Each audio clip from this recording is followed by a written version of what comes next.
క్లియర్గా తెలుసుకొని ఒక్కొక్క దాని గురించి తెలుసుకుంటూ పోతే కొంచెం టైం టేకింగ్, దాంతోపాటు అభ్యర్థి కొన్ని చిన్న చిన్న కన్ఫ్యూజన్ కూడా గురయ్యే అవకాశం. అందుకే దాన్ని సింపుల్గా ఎలా తెలుసుకోవచ్చు అంటే లోక్సభ, రాజ్యసభ అనే అంశాలు రెండింటినీ కంపారిటివ్లీ చదువుకోవాలి. ఈ కంపారిటివ్ స్టడీ అనేది మనకి పుస్తకాల్లో అందుబాటులో ఉండదండి. సో అభ్యర్థుల కన్వీనియన్స్ కోసం ఇలా చెప్పడం జరుగుతుందని గమనించాలి. సో మొదలు ఈ లోక్సభ, రాజ్యసభకు సంబంధించినటువంటి సమాచారాన్ని ఒక 2 టేబుల్స్ రూపంలో మనం చూద్దాం. అది ఎట్లా అనేది ఒకసారి తెలుసుకుందాం. ఇక్కడ ఈ లోక్సభ, రాజ్యసభ సమాచారం మనం మాట్లాడుకుంటున్నాం. అంశము లోక్సభ,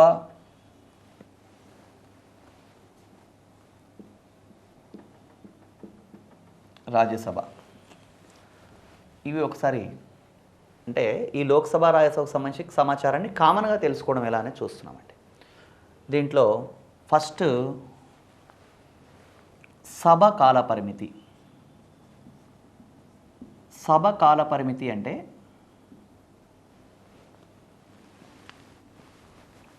ఇది లోక్సభ, రాజ్యసభ సభ్యుల లోక్సభ, రాజ్యసభకు సంబంధించి మొత్తం సమాచారం చూద్దాం. సభ కాల పరిమితి అంటే లోక్సభ కాల పరిమితి ఎంత? లోక్సభ కాల పరిమితి ఎంత అంటే లోక్సభ కాల పరిమితి మనకి 5 years. అంటే ప్రతి 5 సంవత్సరాలకి ఒక సందర్భంలో లోక్సభ ఎన్నికలు జరుగుతూ ఉంటాయి జనరల్గా. అయితే ఎప్పుడన్నా మధ్యలో ప్రభుత్వం రద్దయిపోతే లేదా ప్రభుత్వం పడిపోతే అది వేరే విషయం. సాధారణంగా లోక్సభ కాలపరిమితి ఎంత అంటే 5 years అని చెప్తాం. ఇక్కడ 5 సంవత్సరాలు. అదే రాజ్యసభ కాలపరిమితి అంటే రాజ్యసభ కాలపరిమితి అంటే 6 సంవత్సరాలని రాయకూడదండి. రాజ్యసభ కాలపరిమితి అన్నప్పుడు ఇది శాశ్వత సభ. శాశ్వత సభ అంటే పర్మనెంట్ హౌస్. దీన్ని ఎట్లా అర్థం చేసుకోవాలంటే ఇక్కడ లోక్సభకు సంబంధించి ప్రతి 5 సంవత్సరాలకు ఒకసారి ఎన్నికలు జరుగుతుంది. ప్రస్తుతం మనం ఎన్నో లోక్సభలో ఉన్నాం అంటే 16వ లోక్సభ అని చెప్తాం. ప్రస్తుతం ఎన్నవ రాజ్యసభలో ఉన్నామంటే అట్లా చెప్పడానికి లేదు. ఎందుకంటే మనం ఇంతకుముందే తెలుసుకున్నాం రాజ్యసభ సభ్యుల ఎన్నిక పరోక్ష ఎన్నిక అని తెలుసుకున్నప్పుడు రాజ్యసభ సభ్యులు ప్రతి 2 సంవత్సరాలకి 1/3 వంతు మంది రిటైర్ అవుతూ ఉంటారు. మళ్ళీ ప్రతి 2 సంవత్సరాలకి 1/3 వంతు మంది ఎన్నిక అవుతూ ఉంటారని తెలుసుకున్నాం.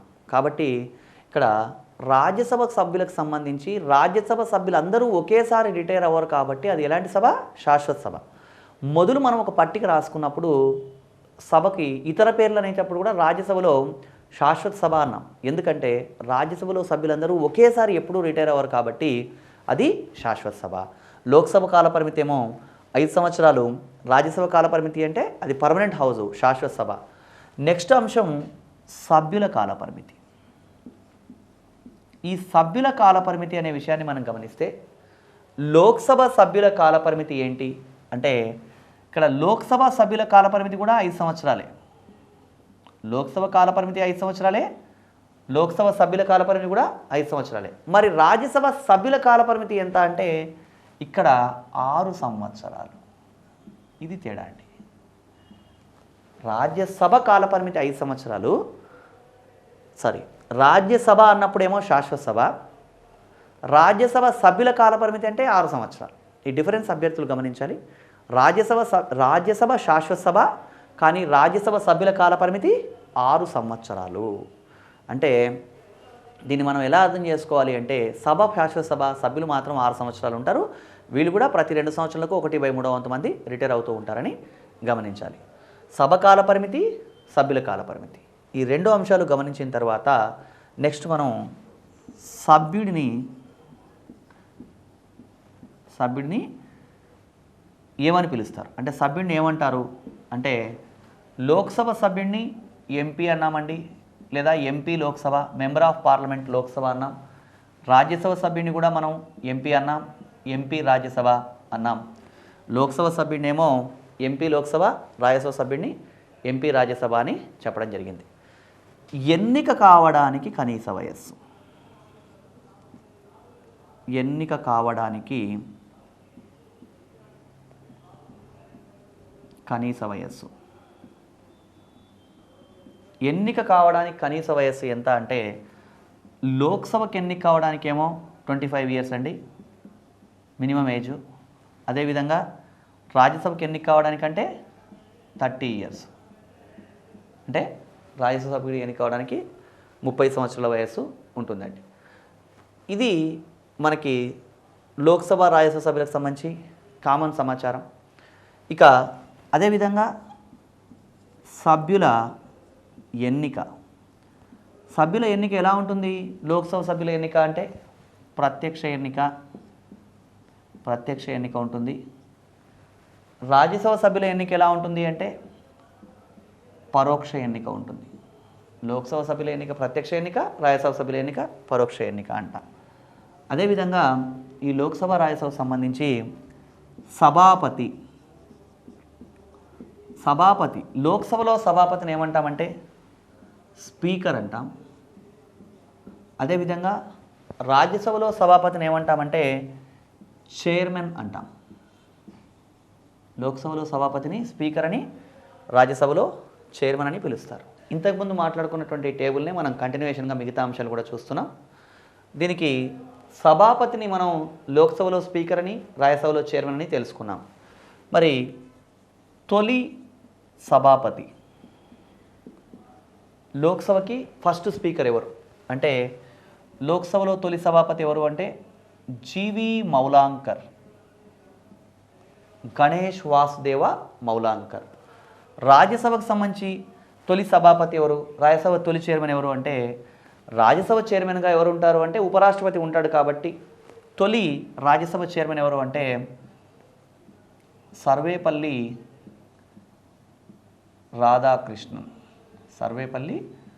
రాధాకృష్ణన్ అనే వ్యక్తి రాజ్యసభకు సంబంధించి అతను తొలి చైర్మన్గా చెప్పవచ్చు. మరి ప్రస్తుత సభాపతి అంటే ప్రస్తుతం లోక్సభకి ఎవరు స్పీకర్గా ఉన్నారు అని అంటే ప్రస్తుత లోక్సభ స్పీకర్ ఎవరు అంటే సుమిత్రా మహాజన్ ప్రస్తుత లోక్సభ స్పీకర్. రాజ్యసభకి మరి ప్రస్తుత సభాపతి అంటే ప్రస్తుత రాజ్యసభ చైర్మన్ ఎవరున్నారు అని అంటే ప్రస్తుత రాజ్యసభ చైర్మన్ ఎవరై ఉంటారు? ప్రస్తుత ఉపరాష్ట్రపతి, ప్రస్తుత రాజ్యసభ చైర్మన్ ఎవరు అంటే ప్రస్తుతం ఎవరు ఉపరాష్ట్రపతిగా ఉన్నారో ఆ వ్యక్తి మనకి రాజ్యసభ చైర్మన్గా ఉంటారు. ఎవరున్నారు ప్రస్తుతం అంటే హమీద్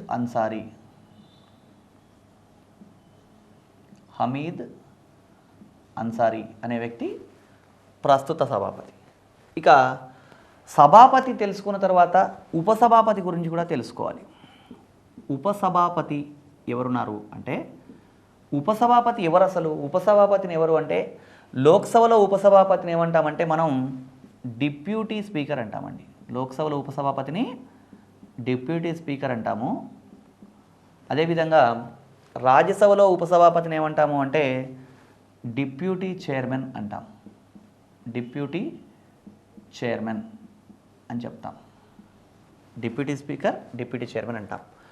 మరి తొలి ఉపసభాపతి అంటే లోక్సభలో తొలి ఉపసభాపతి ఎవరు అంటే అనంతశయనం అయ్యంగార్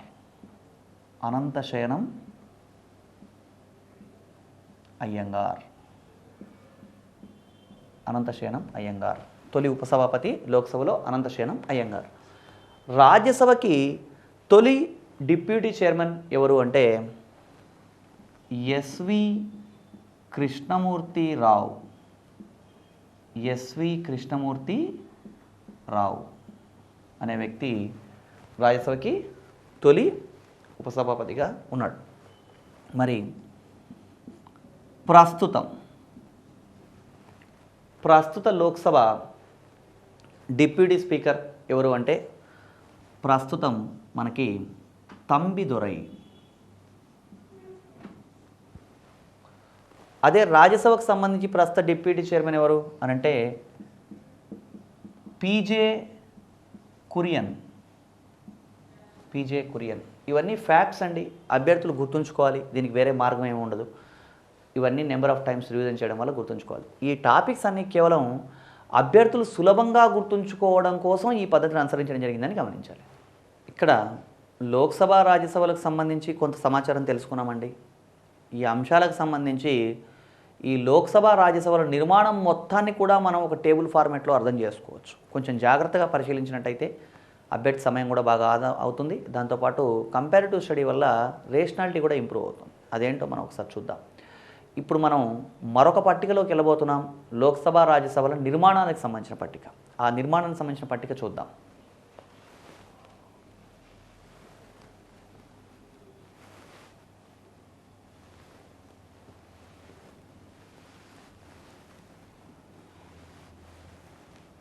అంశము లోక్సభ రాజ్యసభ. ఈ అంశము లోక్సభ రాజ్యసభకు సంబంధించి ఈ నిర్మాణానికి సంబంధించినటువంటి పట్టిక అంతా మనం పరిశీలిద్దాం. దీంట్లో ఒక్కొక్క అంశాన్ని గమనిస్తూ వెళ్దాం. ఇక్కడ రాజ్యాంగాన్ని అనుసరించి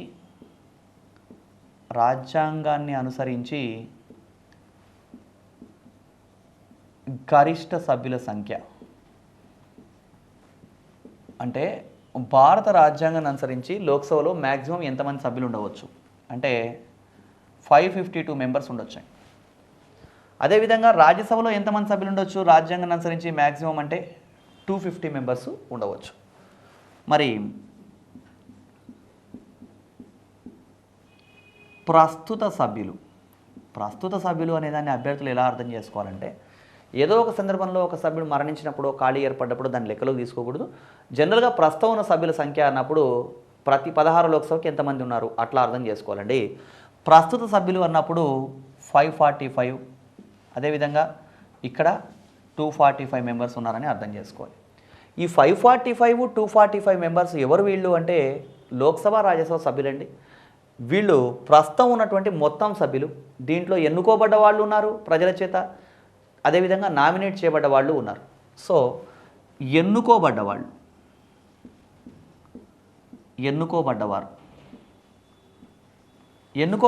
అంటే ఎవరు వీళ్ళు ప్రజల చేత ప్రత్యక్షంగా కానీ పరోక్షంగా కానీ ఎన్నుకోబడ్డవారు. ఈ 545లో ఎన్నుకోబడ్డ వాళ్ళు ఎంతమంది అంటే 533. అదేవిధంగా ఈ 245లో మనకి ఇక్కడ 545లో ఎన్నుకోబడ్డ వాళ్ళు ఎంతమంది అంటే 543.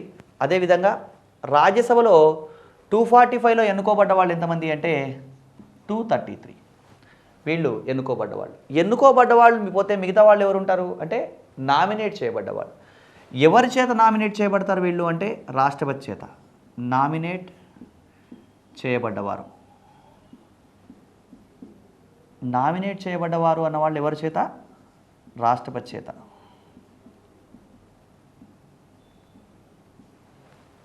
ఈ నామినేట్ చేయబడ్డ వాళ్ళు ఎంతమంది ఉన్నారు అంటే ఇక్కడ మనకి ఈజీగా అర్థమైపోతుంది. అవుట్ ఆఫ్ 545లో 543 మెంబర్స్ ఎన్నుకోబడ్డ వాళ్ళు అంటే నామినేట్ చేయబడ్డ వాళ్ళు ఎవరు రిమైనింగ్ ఉన్నటువంటి ఇద్దరు. ఈ ఇద్దరు ఎవరు వీళ్ళు అంటే ఆంగ్లో ఇండియన్స్ గురించి మనం రాష్ట్రపతి దగ్గర మాట్లాడుకున్నాం. రాష్ట్రపతి లోక్సభకి ఇద్దరు ఆంగ్లో ఇండియన్ నామినేట్ చేస్తాడని. ఇక్కడ ఇద్దరు ఆంగ్లో ఇండియన్స్ నామినేట్ చేయబడతారు. ఇక్కడ 12 మంది వివిధ రంగాలకు చెందిన ప్రముఖులండి వీళ్ళు. ఈ వివిధ రంగాలకు చెందిన ప్రముఖులు అన్నప్పుడు ఈ వివిధ రంగాల ప్రముఖులు ఎవరు అంటే వీళ్ళు సాధారణంగా 4 రంగాలకు చెందిన వారని అర్థం చేసుకోవాలండి. ఆ 4 రంగాలు ఏవి అంటే అవి సాహిత్యం, 2 కళలు. సాహిత్యం, కళలు. నెక్స్ట్ మనకి శాస్త్ర సాంకేతిక పరిజ్ఞానం,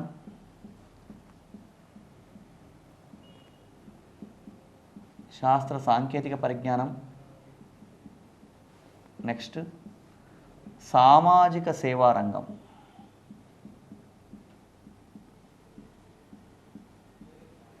ఇక్కడ 4 రంగాలకు చెందిన ప్రముఖులు అన్నప్పుడు అభ్యర్థులు సచిన్ టెండూల్కర్ అనే వ్యక్తిని నామినేట్ చేశారు కాబట్టి మళ్ళీ క్రీడా రంగం అనుకోవచ్చు. కాబట్టి ఈ క్రీడా రంగం అనేది కూడా కళల్లో భాగమని గమనించాలి, రెండో అంశంలో భాగమని గమనించాలి. ఇక్కడ రాష్ట్రపతి అనే వ్యక్తి లోక్సభలో 2 ఆంగ్లో ఇండియన్లను, రాజ్యసభలో 12 మంది ప్రముఖులను నామినేట్ చేయడం జరుగుతుంది.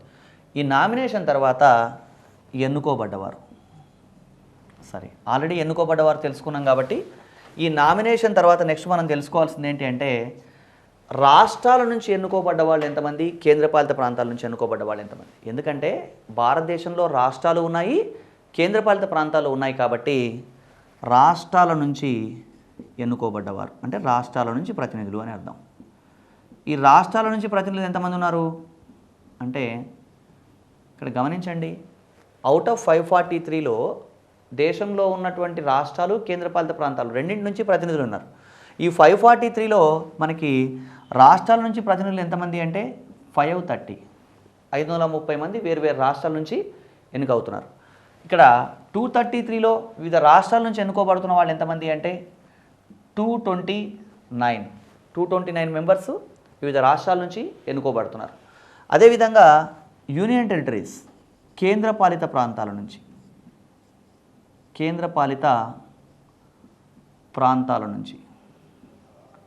ఈ కేంద్రపాలిత ప్రాంతాల నుంచి ఎన్నుకోబడుతున్న వాళ్ళు ఎంతమంది అంటే 13 మంది అండి. కేంద్రపాలిత ప్రాంతాల నుంచి ఎన్నుకోబడుతున్న వాళ్ళు ఇక్కడ కేంద్రపాలిత ప్రాంతాల నుంచి ఎన్నుకోబడుతున్న వాళ్ళు ఎంతమంది అంటే 4. ఇక్కడ రాష్ట్రాలు కేంద్రపాలిత ప్రాంతాలు తెలుసుకున్న తర్వాత మనల్ని ఎగ్జామ్లో ఏమడగవచ్చు అంటే అవిభక్త ఆంధ్రప్రదేశ్ నుంచి లోక్సభలో ఎంతమంది ఉండేవాళ్ళు అంటే అవిభక్త ఆంధ్రప్రదేశ్ నుంచి లోక్సభలో 42 మంది ఉండేవాళ్ళు. అదే మరి అవిభక్త ఆంధ్రప్రదేశ్ నుంచి రాజ్యసభలో ఎంతమంది ఉండేవాళ్ళు అంటే 18 మంది ఉండేవాళ్ళు. నెక్స్ట్ అవిభక్త అనకుండా ప్రస్తుతం ఉన్న రాష్ట్రాన్ని ఉదాహరణ తీసుకొని ఏపీ నుంచి ఎంతమంది ఉన్నారు లోక్సభలో అంటే ఏపీ నుంచి